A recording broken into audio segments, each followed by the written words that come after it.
Em nome do Pai, do Filho e do Espírito Santo. Amém. Bom dia.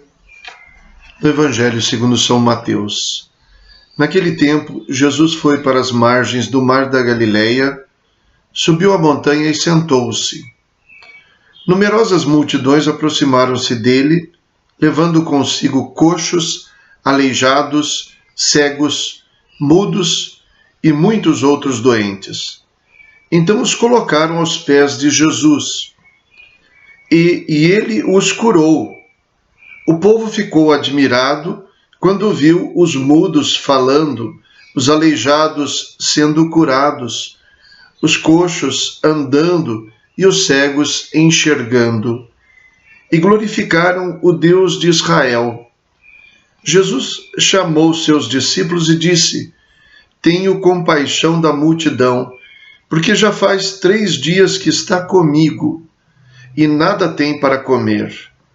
Não quero mandá-los embora com fome, para que não desmaiem pelo caminho. Os discípulos disseram: Onde vamos buscar neste deserto tantos pães para saciar tão grande multidão? Jesus perguntou: Quantos pães tendes? Eles responderam: 7, e alguns peixinhos. E Jesus mandou que a multidão se sentasse pelo chão. Depois pegou os 7 pães e os peixes, deu graças, partiu-os e os dava aos discípulos, e os discípulos às multidões. Todos comeram e ficaram satisfeitos, e encheram 7 cestos com os pedaços que sobraram. Palavra da salvação. Glória a vós, Senhor. Depois das curas realizadas por Jesus, todos ficavam admirados e glorificavam o Deus de Israel. As ações de Jesus remetiam ao Deus de Israel. Ele fala por si mesmo, mas nele se vê as ações de Deus. Suas obras remetem a Deus, o que mostra que existe uma íntima ligação com a sua pessoa e com o Deus no qual o povo de Israel põe sua confiança. Ele faz uma coisa aqui e Deus é glorificado. O Deus de Israel, porque ele é membro do povo de Israel. Jesus se identifica com Deus e se identifica com o Deus de Israel. Ele é inteiramente de Deus e é inteiramente deste povo escolhido por Deus. Depois, Jesus manifesta compaixão. Ele mesmo diz: Eu tenho compaixão desta multidão, porque já está há 3 dias comigo e não tenho o que comer. Então ele expressa uma vontade dele. Não quero mandá-los embora com fome. Jesus tem uma determinação. Não quero que as pessoas passem por mim sem se sentirem atendidas. Não quero frustrar, não propriamente a expectativa, mas a necessidade das pessoas. Isso me faz lembrar uma espiritualidade que, na verdade, é uma filosofia desenvolvida pelo Papa São João Paulo II, que se chama o personalismo cristão, que consiste em lutar para que ninguém passe diante de nós sem se sentir amado. Que se eu não puder atender às necessidades da pessoa que passa por mim de uma certa maneira, eu tenho que encontrar outro caminho para atendê-lo. Alguém me pede, eu não tenho o que ela me pede, mas eu lhe dou atenção. Por exemplo, é verdade que muitas pessoas nos fizeram ver, como Madre Teresa de Calcutá, por exemplo, mas tantos outros nos fizeram ver que a necessidade das pessoas pobres não está somente na necessidade de bens materiais, mas na necessidade de ser amado. Até porque a razão das desigualdades no mundo não é propriamente a falta de bens, mas é a falta de divisão. Portanto, a falta de compaixão, a falta de amor. Madre Teresa de Calcutá contava numa das suas cartas, do início da sua missão, que quando ela ia à periferia de Calcutá, na Índia, ia atender as pessoas pobres, todas as vezes, ela fazia isso sempre aos domingos, todas as vezes que ela chegava lá, ela se sentia totalmente inútil diante de tanta miséria, e ela prometia para ela mesma que não voltaria mais lá. Mas todas as vezes em que ela estava se despedindo das pessoas, vendo aquelas crianças alegres correndo, se despedindo dela, ela tinha a impressão de que ela, que antes sentira que nada podia fazer por eles, tinha a impressão de que tinha feito tudo o que eles precisavam. E então ela compreendeu que a necessidade maior que eles tinham era a necessidade de amor. Se as pessoas são amadas, suas necessidades serão atendidas, porque aquele que os ama não é indiferente, tem compaixão deles. O grande problema da pobreza, da miséria diante de nós é que nós não nos importamos mais com as pessoas.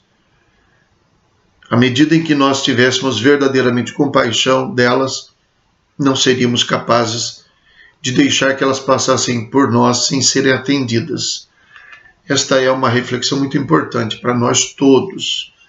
É um exercício que nós precisamos fazer, porque à medida em que a compaixão nos torna sensíveis às necessidades dos outros, a falta de compaixão nos torna verdadeiramente insensíveis, totalmente indiferentes às necessidades. Não enxergamos mais a necessidade dos outros, porque na verdade não enxergamos mais os outros. E se a gente se aprofunda nisso, com o tempo a gente vai cada vez mais enxergando só a si mesmo. E Jesus então manifesta a sua compaixão. Eu não tenho coragem de deixar que eles vão embora sem que eu faça nada por eles.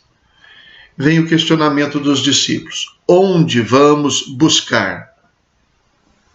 Onde vamos buscar alimento nesse deserto para saciar tão grande multidão? Nossa preocupação sempre tende a girar em torno dos nossos cálculos. E isso é só mais uma demonstração da nossa indiferença. Porque nós fazemos cálculos materiais. Mas os cálculos não podem ser materiais, precisam ser cálculos humanos.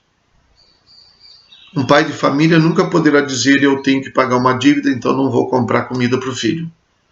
Então, esse mês não vamos comer. Ele nunca poderá dizer isso. Talvez ele tenha que dizer: bom, aumentar a dívida, mas eu tenho que pôr comida na mesa. Porque o que mais me importa não é ter a conta paga, não é ter a economia equilibrada. O que mais me importa é ver meus filhos crescerem, sobreviverem. E então a questão não é onde. Por isso Jesus devolve a questão para os discípulos. Quantos pães tendes?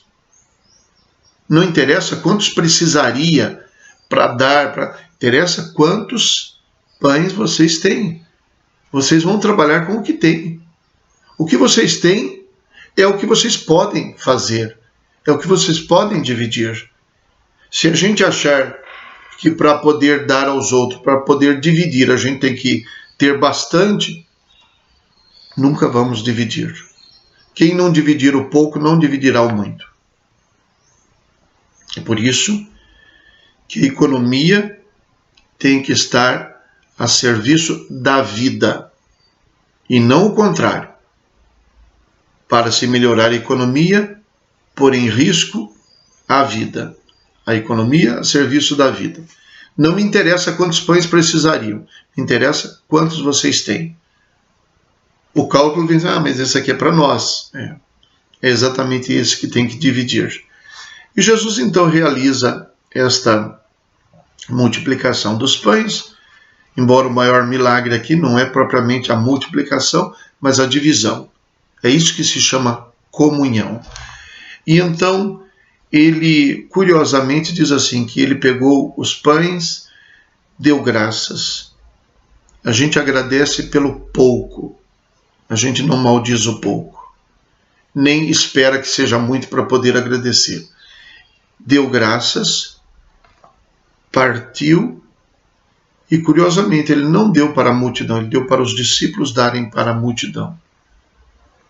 Deus confiou a tarefa de distribuir os dons aos seres humanos. À igreja de modo especial, mas aos seres humanos. A culpa da pobreza não é de Deus. Quem não dividiu fomos nós. Porque cabe a nós administrarmos os dons que Deus nos dá. É curioso que o Evangelho diga que Jesus, quando perguntou quantos pães, disseram 7 e alguns peixinhos. A palavra 7 aparece 3 vezes, porque ele então pegou os 7 pães e depois eles encheram 7 cestos. Sabemos que que o número 7 significa plenitude. Ora, temos pouco, mas esse pouco é plenitude. Por que plenitude? Porque para dividir é suficiente. Para dividir, qualquer quantia é possível de ser dividida. Então é a plenitude da suficiência que depois se torna a plenitude da abundância. Olha, a plenitude, o que temos? Não desprezamos o que temos, mesmo que seja pouco.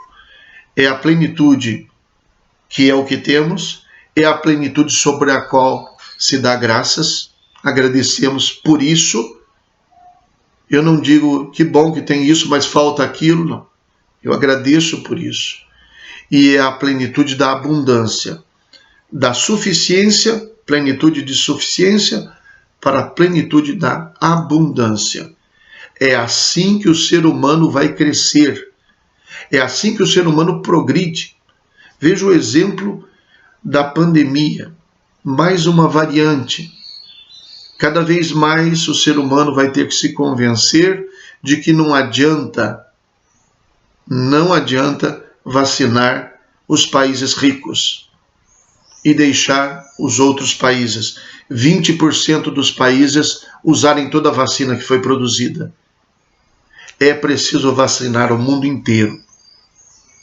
Senão, os ricos nunca estarão suficientemente saciados. Haverá sempre risco. Então, verdadeiramente, a plenitude da suficiência, quando é dividida, sobre a qual se dá graças, se torna plenitude da abundância. É assim que a economia vai para frente. Se a economia estiver a serviço da vida, e não o contrário. Senão a economia servirá sempre para satisfazer aqueles que acham que tem pouco, por mais que tenham. Rezemos. Senhor Deus, preparai os nossos corações com a força da vossa graça, para que ao chegar o Cristo, vosso Filho, nos encontre dignos do banquete da vida eterna e Ele mesmo nos sirva o alimento celeste. Por nosso Senhor Jesus Cristo, vosso Filho, na unidade do Espírito Santo. Amém. O Senhor esteja convosco. Ele está no meio de nós. Abençoe-vos Deus Todo-Poderoso, Pai, Filho e Espírito Santo. Amém. Bom dia, fiquem com Deus.